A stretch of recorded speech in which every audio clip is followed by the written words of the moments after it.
Vous devez déjà connaître le Remix Mini, ce mini PC qui tourne sous Remix OS, basé sur Android.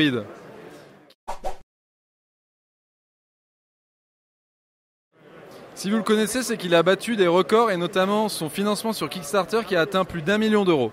Remix OS est déjà disponible avec le mini PC Remix Mini qui est basé sur une puce Allwinner, donc ARM.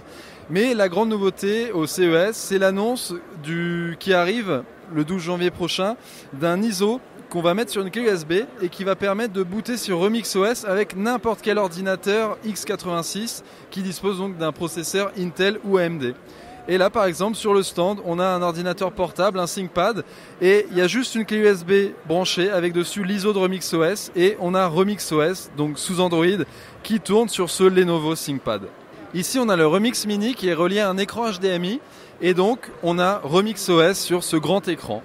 Alors voilà, par exemple, au milieu ici, on a une fenêtre mes documents, on peut dire, et on peut naviguer dans ma musique, mes images, mes films, un petit peu comme sur un ordinateur Windows ou OS X.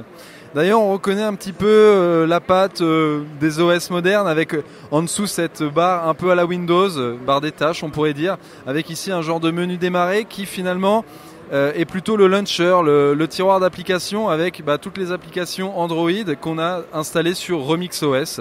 Je vais utiliser la souris pour faire un drag and drop pour en fait faire passer les 3 fichiers ici de mes documents vers le répertoire vidéo, un peu comme on le ferait sur un ordinateur standard. Donc voilà, je fais ma sélection et je les déplace à côté et pouf, ils sont là. Même si on est sous Android, ou plutôt basé sur Android 5.1 Lollipop avec la mise à jour vers Marshmallow qui arrive au cours du premier trimestre, on est sur un OS assez complexe, alors pas dans le sens complexe à utiliser, parce que c'est assez simple, assez ergonomique, mais plutôt dans le sens où on a certaines fonctionnalités absence d'Android, comme par exemple le multi-fenêtre. Là j'ai 2 fenêtres d'ouvertes, et je peux ouvrir, allez on va ouvrir PowerPoint par exemple, et je peux afficher toutes ces fenêtres en même temps à l'écran. Voilà, on a PowerPoint d'un côté, les 2 fenêtres ici de mes fichiers, là on a l'application Facebook aussi. Donc voilà, c'est plutôt complet. Et alors, un petit Alt-Tab, ça va nous changer sur une autre fenêtre, un peu à la Windows, un peu à la OS X. On reconnaît un petit peu la patte des OS modernes.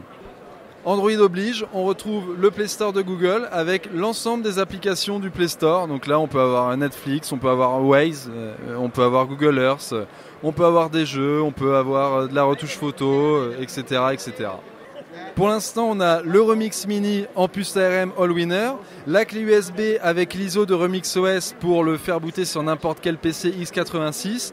Et la petite surprise qu'on dévoile au CES, c'est que les ingénieurs sont en train de travailler avec Qualcomm pour sortir, là, ce qu'on a sous les yeux, c'est un prototype d'une tablette convertible avec une puce Qualcomm Snapdragon. On ne sait pas laquelle puisque c'est un secret pour l'instant industriel, mais on nous a dit que dans l'année, on devrait voir arriver ce convertible à la vente. L'idée pour Remix OS, c'est de pouvoir se faire connaître plus largement en Occident, notamment en Amérique et en Europe, en attirant des OEM grâce à la force de Qualcomm. On ne se fait pas trop de soucis pour le succès de Remix OS et des produits qui l'entourent, puisque c'est des anciens de Google qui sont à la barre. En revanche, on peut se poser quelques questions sur le modèle financier qui est encore un peu flou.